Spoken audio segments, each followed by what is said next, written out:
here is everything you'll need to know to start exercising. So I see a lot of people who focus on a lot of the wrong things when it comes to starting their health and fitness journey, and I don't want that to be you guys. So I want to share the most value-packed video that I can do and explain all of the things that you really should be focusing on and disregarding all the things that you just can ignore. So here are some of the most important things that you really need to focus on if you really want to move the needle in your health and fitness journey.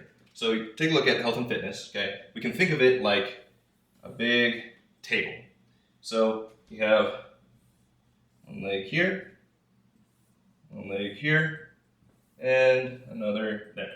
Okay, so you look at first leg, that is going to be your diet. Second leg is going to be sleep. And third is going to be actually exercising. Okay, so your exercises. So we all know that you can't out-train a bad diet, and you need muscle stimulus to actually grow the muscle. Okay, and without sleep, well, you'd be dead. So let's go and look at each one of these in depth, and I can break down what are the main things you want to focus on when you're thinking of your diet, exercising, and sleep. Okay, so let's start off by looking at our diet. So the main things that you want to break down a diet, a lot of people know, eat clean, eat healthy, don't eat junk food, don't eat too much, and those are good things to remember, but it's really just the ratio of what you are or aren't eating that really makes the biggest difference. So you want to break up the diet between macronutrients and micronutrients. Macros are simply protein, carbs, and fat, where micros are things like vitamin A, vitamin C, vitamin D, sodium, potassium. When you turn over the food label on the back of your food packaging and it has all those little vitamins, that's what micronutrients are, okay? So let's first look at protein for the macronutrients. So protein is a great one because it's gonna really help you put on a lot of muscle, it's gonna help with longevity, and a lot of things that people don't realize is just how important a high protein diet really is. And I can guarantee you most people are not eating enough protein. And I know that seems very gym bro-y thing to say, but it's true. So if you look at protein, a good basic rule of thumb, and it's not true all the time because it's very specific to your own body type. So with protein, a good rule of thumb is about 1 gram of protein per pound of body weight. Now, if you're about 150 pounds, you could be eating about 150 grams of protein per day. Now, if you're 300 pounds and you're about 40% body fat trying to lose weight, don't go and eat 300 grams of protein each day. Okay, so that's a good distinction, but the exception doesn't disprove the rule. Okay, so good rule of thumb to think about for the average person looking to either put on muscle or maybe lose a little bit of fat. So good rule of thumb. So why is protein important?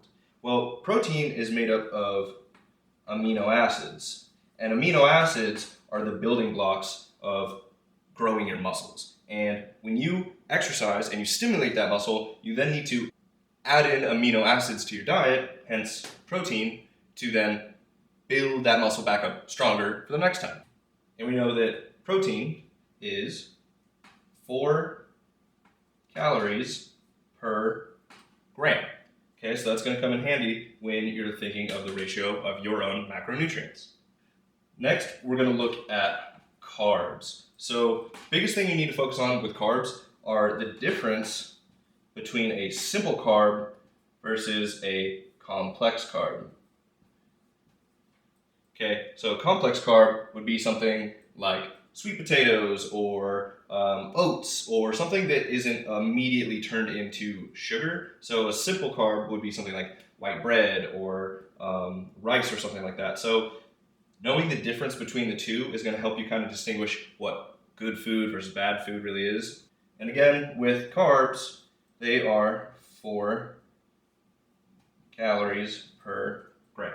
Okay, so again, whenever you're doing the ratio, 4 calories per gram for carbs. And now we have fats. Again, just like with carbs, fats are broken up into things like saturated fats or trans fats. Again, knowing the difference between the two and how your body reacts to each of them, I would recommend that most people stay away from trans fats and just focus on a clean, healthy fat. Things that are like nuts, avocados, things that are naturally occurring in nature, hence natural. But yeah, so stay away from things that are like trans fats. Don't be eating like a tub of lard, and nobody would do that. But or look at the oils that you cook with. Again, just focusing on fats now. Biggest difference with fats versus protein and carbs is that instead of 4 calories per gram, 9 calories per gram. Okay, so again, with the ratios, more often than not, you're going to have more carbs and proteins in your diet versus fats, purely because fats take up more room of your daily maintenance calories because they're more calorically dense than a carb or a protein. Moving on from diet, we're going to go to exercise. Now, for the case of this video, I'm purely talking about weight training in a gym. There are plenty of forms of working out and exercising your body, but for the sake of this video, we're going to be talking about in the gym, lifting weights. So here's everything you need to know about exercising and what the important things are to focus on. All right, so with exercising, the things that you need to focus on in the gym when you're lifting weights, big things are going to be effort. Okay, so are you training to failure frequently whenever you exercise? Next, volume. So volume is going to be referred to as the number of sets and then reps that you're actually doing in the gym. So whether that be bench pressing, if you're going to do 5 sets of 5 reps, or you're going to do 3 sets of 10 reps, or anything in between, or less than, or more than. So that's going to be volume.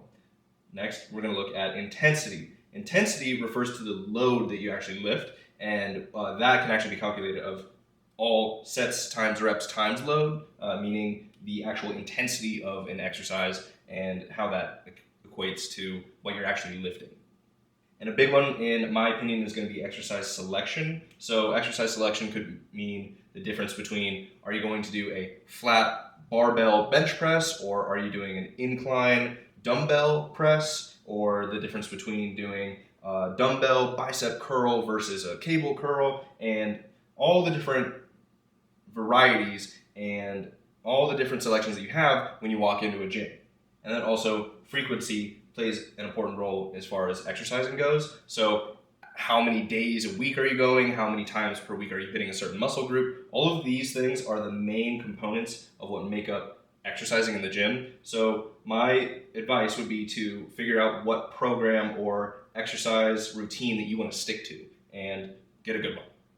Some other honorable mentions here would be things like rest periods, tempo, and intensity techniques. So rest periods meaning the time you spend between one set and the next, how long are you resting for? And then tempo is going to refer to the actual tempo of the lift. So let's say you lower the weight in 1 to 2 second period. You rest, or not rest, but you hold that weight for 1 and then press up again for 1, hold it, 1, down, 1, 2, hold 1, up, 1. Okay, so just like that. So that would be referring to the tempo of what you actually lift the weight as. Intensity techniques could be things like shortening rest periods, or including drop sets, supersets, giant sets, or intensity techniques, things that are making the overall workout a little bit more strenuous. So when you're in the gym, these are the most important things you really want to focus on, regardless of what you start out doing. Again, just make sure that you're lifting with intention and effort. You're taking sets to failure, not every single set, but let's say you have 2 exercises of chest for that day. You're going to do a bench press and you're going to do a fly movement. So on bench press, you probably shouldn't take any of this, and you do 5 sets of the bench press and another 3 of the flies. You probably shouldn't take any of the bench press to failure, but the last working set of the flies, I would recommend taking to failure. So the last exercise of a muscle group for that day, you should be taking to failure. And by failure, I mean you don't have another rep in the tank to do another one. So if you are maxing out and you can't do, if you're doing 10 sets, or 10 reps, if you're doing 10 reps of a certain exercise, that would mean there would be no chance that you can do an 11th. So I hope that clears up everything when it comes to actually exercising. Again, figure out a good routine and exercise program that works for you, works for your schedule. A lot of it comes down to how enjoyable it is too, because if you don't even like the exercises that you're doing, the chances that you'll stick to it are going to be pretty low. So let's move on to the last one, And then the third leg of our health and fitness table is going to be sleep. So biggest things with sleep are going to be things like consistency, quality, the REM cycles, your sleep habits. So starting off with consistency when it comes to sleep, are you going to bed at the same time each day and then also waking up at the same time each day? Because if not, if you're constantly sporadic with your sleep schedule, that isn't going to allow your body to anticipate when it should be going to bed and when it should be waking up, and it can throw off your entire routine. So definitely getting the consistent going to bed and waking up times when it comes to sleep is really important. Probably the most important thing when it comes to actually sleeping. And then if you look at the quality of sleep, you can be in bed for 10, 11, 12 hours, but if you're tossing and turning, you're not getting enjoyable sleep, and you really only get maybe 2 or 3 hours of deep sleep, and maybe you're only asleep for half the time. So quality of the sleep is really going to be just as important as the amount of sleep. And then if you take a look at REM cycles. So REM cycles, for those of you guys who don't know, is rapid eye movement. Typical REM cycle lasts between an hour and a half to an hour and 45 minutes. So if you think about it, your body starts at light sleep, goes down into deep sleep, and then REM sleep as you start to dream, and then you come back out of your REM cycle. Okay, so you dip down, come back out. So you can kind of plan out how many REM cycles you'll have in a single night's sleep. So if anything, I would try and time your REM cycles to where, so let's say you have one REM cycle about an hour and a half, okay, or hour 45, and then second REM cycle will leave you about 3 hours, okay, so there's 2 REM cycles. So let's say you sleep like 6 hours, and that's 4 REM cycles. So I would almost recommend timing the REM cycle to where you are waking up at the top end of the REM cycle, because if you try to sleep for 30 minutes, and right as your body's trying to go into a deep sleep and you're trying to wake it back up again, that inverse effect is going to make getting up so much harder. So what I like to do with with my REM cycles is try and time it to where I'm waking up at the top end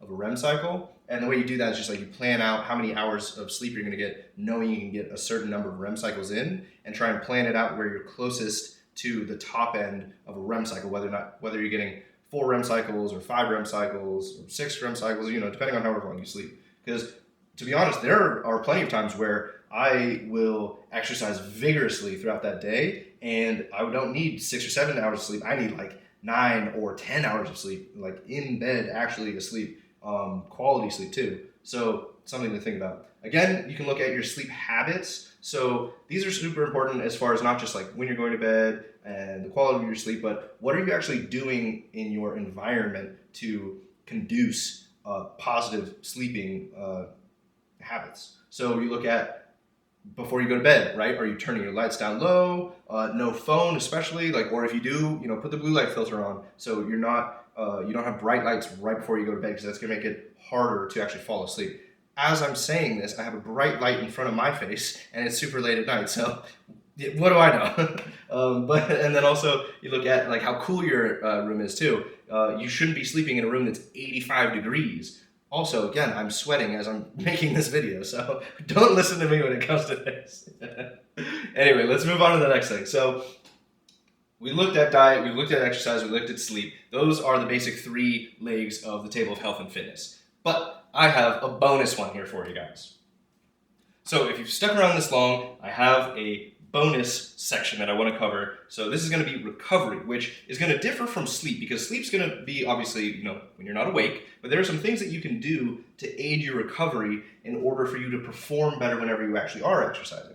So there are some things that you can do, like LISS cardio. LISS cardio is low intensity, steady state cardio. Things like walking, right? So you're not going on sprints, or you're not running a marathon, you're probably walking around the block on a rest day. So whenever you aren't in the gym, there are things that you can do to improve your recovery. Or you look at stretching, okay? So stretching, there's 2 different kinds. There's static and dynamic stretching. And knowing when to do either is gonna be really important. So for example, if you're going into the gym, you shouldn't be doing a static stretch before you go and lift heavy weights. You should actually be doing a dynamic stretch. So the difference between the two, static is where you hold it for a little while. That's a static stretch, you're not moving. Whereas a dynamic stretch, you're maybe moving the arms around, or whatever body part it is you're exercising.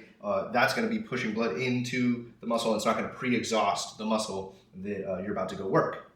And then lastly, you can do things like massages, ice baths, saunas. All of these things are going to help aid your recovery, help you perform better in the gym, and it's going to be that extra just cherry on top when it comes to your overall health and fitness journey. So I covered a lot of information in this video. So dieting, okay? So quick overview. Whenever you're calculating your macros, look at the number of proteins, carbs, and fats that are in your diet, okay? So we've got 4, 4, 9. And the importance of knowing the ratio of the food that you're actually intaking is going to really help you nail in your diet. And of course, your diet is important, but it's not going to really make or break whether you choose between white rice and brown rice, or should I eat green beans or sweet potatoes, or should I have chicken or salmon. It's going to be the ratio at which you eat each of these macronutrients. So play around with that. If you guys want help with your diet, I wrote a free ebook that uses like my example of how I calculated my macros, and you can just plug in your own numbers and do the same thing. So let me know if you guys want something like that. With exercises, I offer programs. So if you want one that is set and ready to go for you, you have all your sets, your reps, and it lays out exactly what you should do. Again, let me know if that's something you want. With sleep and recovery, I hope that I gave you enough information here. If not, I can make another video about it. If you guys found this valuable and you like this information, or you know somebody who would benefit from any of this, then share it with them or like the video. Or if you guys have questions, you can DM me directly on Instagram at Cameron Dean Jacobs. So if you guys want any more information, let me know. If you want another video explaining each of these in even more detail, let me know. I'll happily do more. I want to provide a bunch of value to you guys. I want to help you guys figure out the answers to these complicated questions. And I say complicated because fitness doesn't really need to be a complicated subject. I think a lot of people will scour the internet trying to look for the exact perfect right thing to do. And in reality, these are the few things that you really just need to focus on. And these are the few things that will really move the needle when you start putting them into practice and start your own journey. And it all starts with that first step. Again, so I hope you found this valuable. Thank you guys so much, and I'll see you in the next one.